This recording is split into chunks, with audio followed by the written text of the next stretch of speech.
not sure when he first appeared, the part of me I try to lock up. He's got all my bad parts, my mistakes, my shortcomings, everything I hate about myself. He's there at my highest moments to tear me down, at my lowest to make sure I stay there. He's always there, watching, waiting, and I can't stand the sight of him.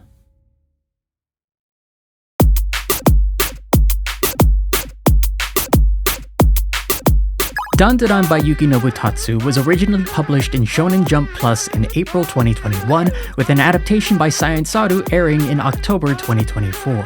Momo Ayase is a popular gyaru. Ken Takakura, nicknamed Okurun, is a loner otaku. One day they make a bet. Momo believes in ghosts but not aliens, Okurun believes in aliens but not ghosts, and they bet to see which one of them is right. It turns out, they both are. After an encounter with aliens and ghosts unlock Momo's psychic abilities and leaves Okurun cursed, the two strike an unlikely friendship, and the story follows as they deal with the various aliens and spirits they continue to find, and as their friendship blossoms into something more. It's an adolescent coming-of-age plot mixed with ghost stories, ancient aliens, and just a splash of tokusatsu, all filtered through the lens of a romance manga. About 100 different romance manga to be a bit more specific. Apparently, editor Shihei Lin forced Tatsu to read a bunch of them to improve the romance elements of DanDaDan. Speaking of improvements, props to Fuga Yamashiro for making his directorial debut on this show, previously working on Ride Your Wave and Keep Your Hands Off Eizouken as assistant director. The show looks fantastic.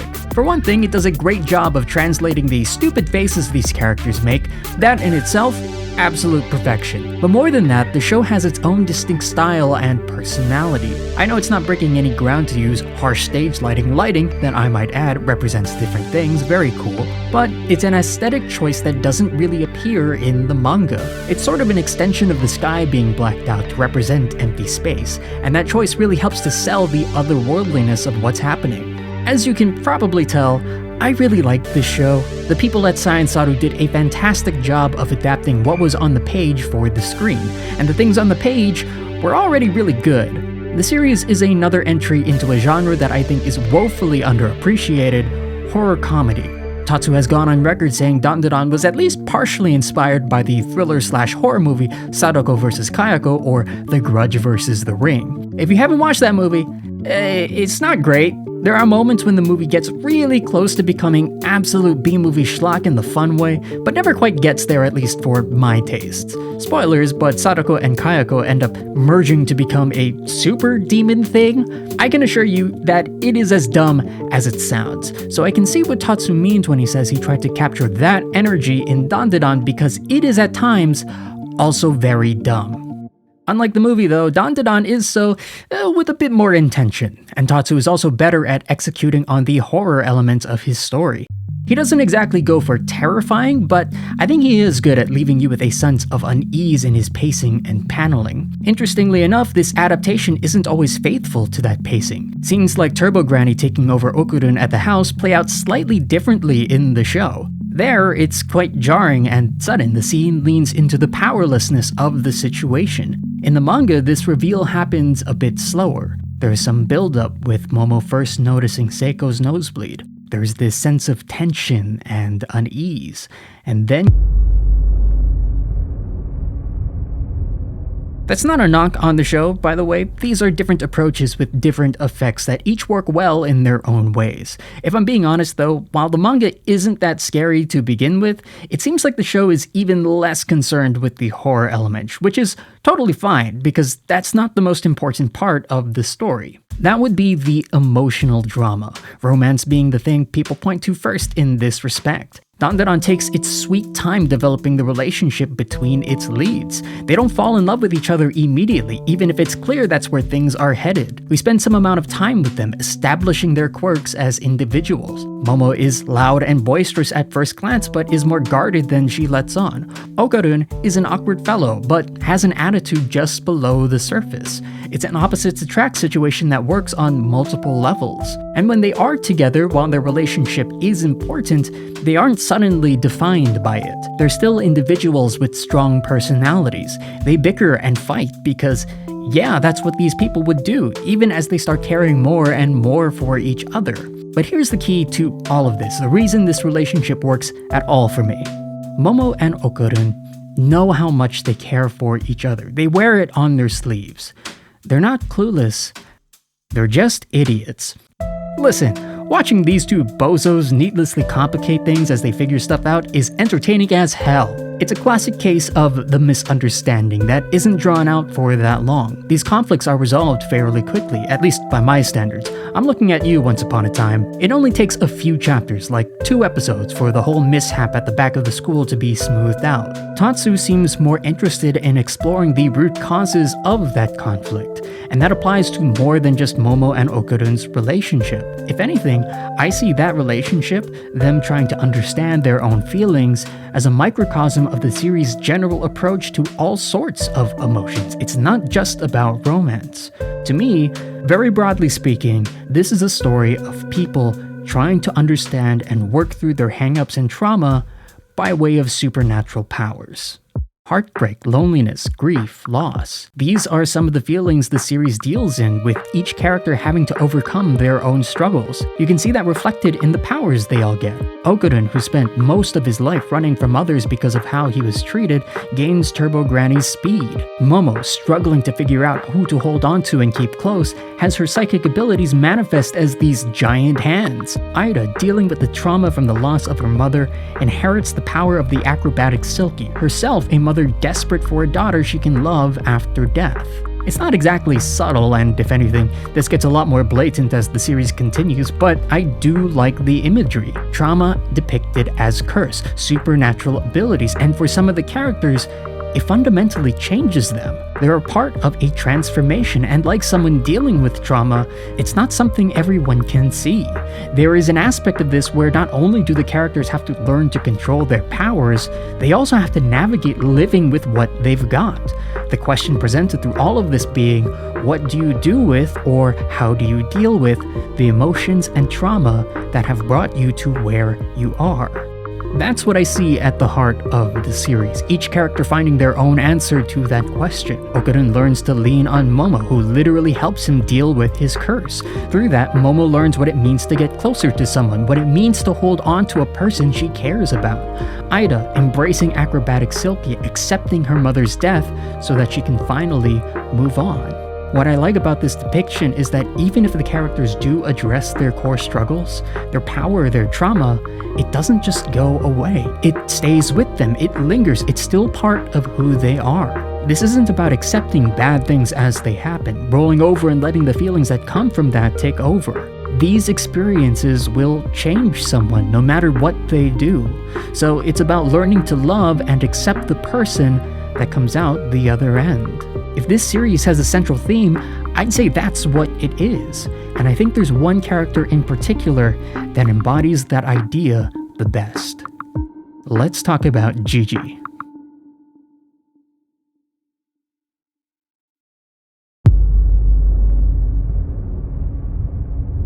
As of this writing, the show hasn't fully explored Gigi yet.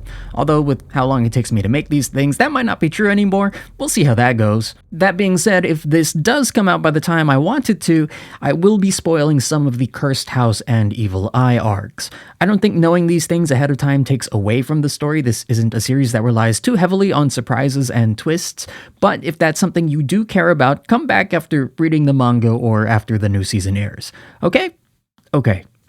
Gigi isn't quite the person you think he's going to be when he first appears. He was a lot kinder and friendlier than I expected, at least. As it turns out, much like Momo, Okurun, and Aida, Gigi is also an idiot.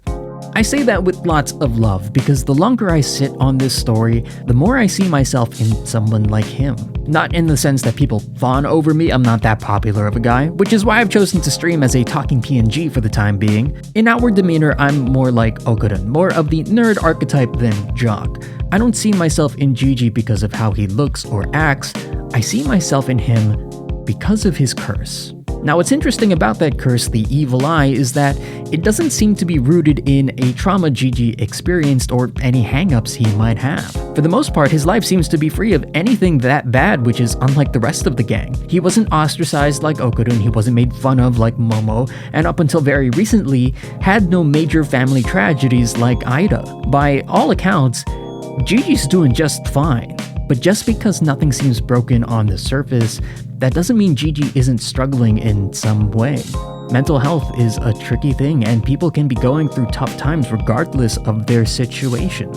I hope I've made it clear that Tatsu uses curses as a reflection of a person's mental state. If that wasn't the case, there'd be no substance to this story. With that said, I think there is a connection between Gigi and the evil eye. It's just a little bit more subtle than the others. Here's what we do know about the evil eye. They were a playful child offered up as a sacrifice by the Kitos. In death, they became a vengeful spirit, seeking revenge on the people that would offer up such a sacrifice in the first place. At initial glance, there seems to be nothing connecting that story to Gigi's. The only passing similarities between them are their shared personalities. As children, they both like to play. But here's a question I want to pose. What does it mean to be a sacrifice in the first place? What's the point of it? Well, in the context of this story, to be sacrificed means to offer up someone to avoid catastrophe. That's the goal. But you can look at that from another perspective. As the person being sacrificed, from their perspective, they themselves, should they not be sacrificed, would be the reason for tragedy. And it's not that far a jump to go from seeing them as a scapegoat to the cause. To me, the evil eye internalized something tragic. They began to see themselves, the person they were, as the reason bad things happened. And you can see that echoed in their death. As a spirit, they tried to play with another child, and that got their parents killed. And that right there is the connection to Gigi. Because when I said that he doesn't have any hang-ups, I lied. He has at least one, and that would be his past with Momo. When Gigi comes to Momo for help, he completely drops his goofy persona and offers her a sincere apology. It's a brief moment that goes by rather quickly, but I think it reveals a lot about how Gigi sees himself. It's clear from flashbacks and how Gigi is that he didn't mean to harm her. If anything, he was just trying to play around. But that playing around, Gigi trying to be himself, it hurt Momo. What connects Gigi to the evil eye is an idea they both internalize, that who they are, their very existence, as being the reason for hurting people around them. When Gigi was cursed, tragedy followed him, and he saw himself as the cause, that there was this part of him deep inside that was the reason for what was going on. How could he not blame that part of himself for hurting others? How could he not blame himself for hurting Momo? That's the struggle I see within him. His struggle isn't with loneliness, trust, or grief. It's a struggle with hate. More specifically, self-hate. What do you do when you believe part of who you are causes people to suffer? When you think there's something inherently bad deep inside? I think that's the question Gigi constantly grapples with. You can see it whenever things go wrong. How quickly he drops his persona, how desperate he becomes to make sure others are alright. There's the moment when he frantically tries to save Momo from Taro. Sure, he doesn't know she has powers and could handle it on her own, but he seems so hell-bent on making sure she wasn't hurt, to the point where he basically ignores her. I see that as stemming from guilt, him trying to overcompensate for the pain he caused in the past, for what he sees as his fault. It's hard to go through life like that, living with the belief that there's something inherently wrong with you. As if there's this part of you that's the reason bad things happen. Maybe that it even deserves those things. That's what I see in Gigi, the struggle he faces. And the reason I relate to him as much as I do is because when I see that, I see a mirror reflected back at myself. A bit of a disclaimer, I'm going to be somewhat open about my personal life here. A few months ago, I started going to therapy.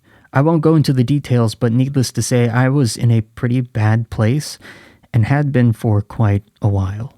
To be honest, that's part of the reason I was away for so long.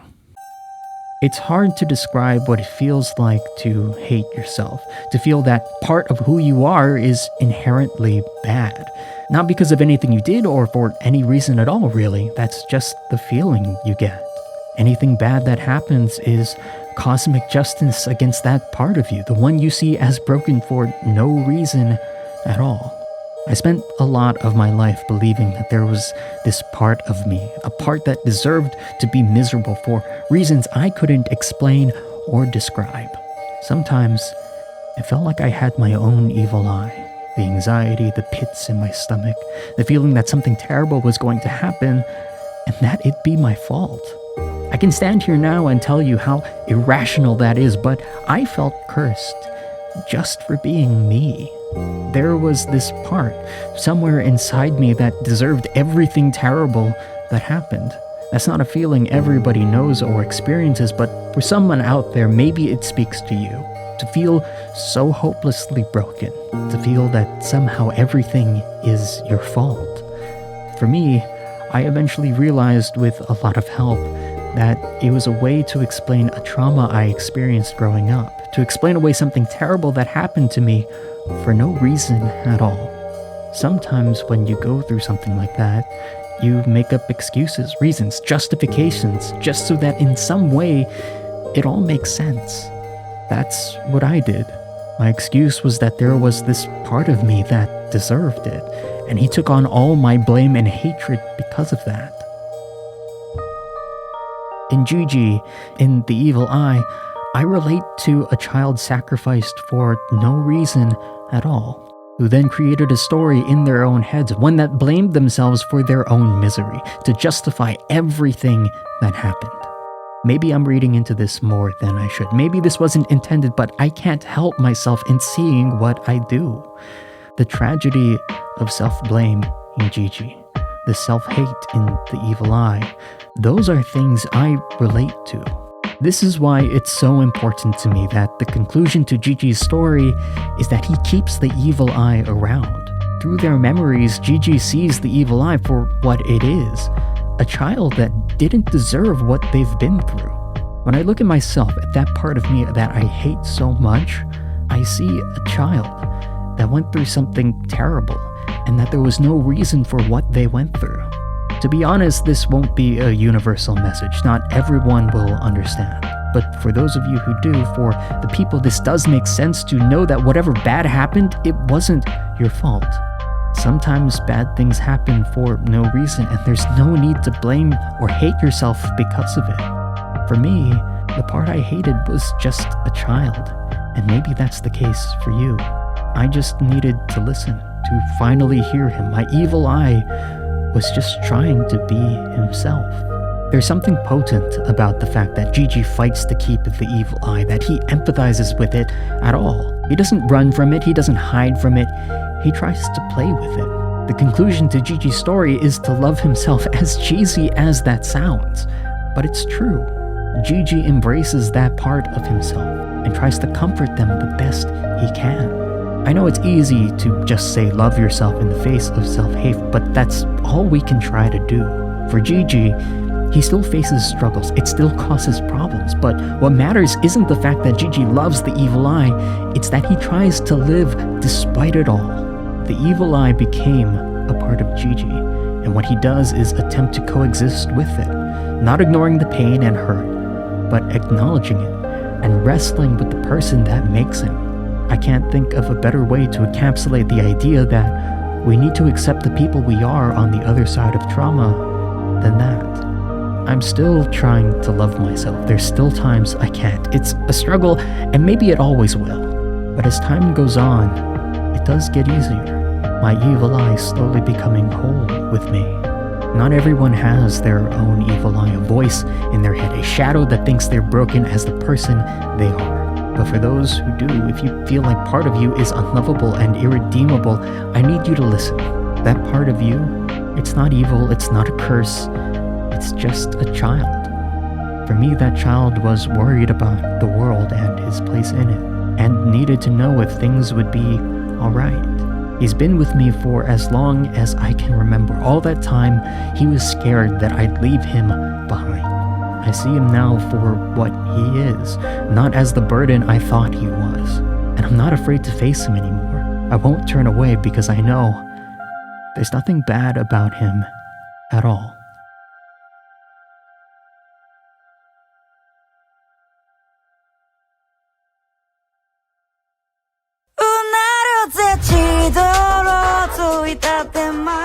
As always, thank you so much for watching. This one was pretty personal and means a lot to me, so I hope you can sort of feel that in the video.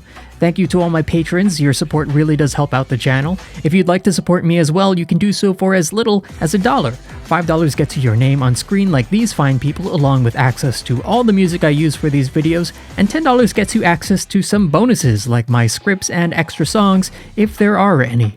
Links to my Patreon and all my socials are in the description down below. I'm trying to make this channel more sustainable, so I'm gonna do something I thought I never would, and ask that you like and share the video if you enjoyed it, comment if you have anything you want to say, and subscribe for more videos like this.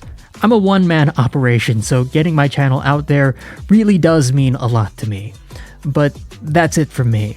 I have more stuff coming down the pike, so I hope you'll stick around, and if you do, I'll see you then. Shoots.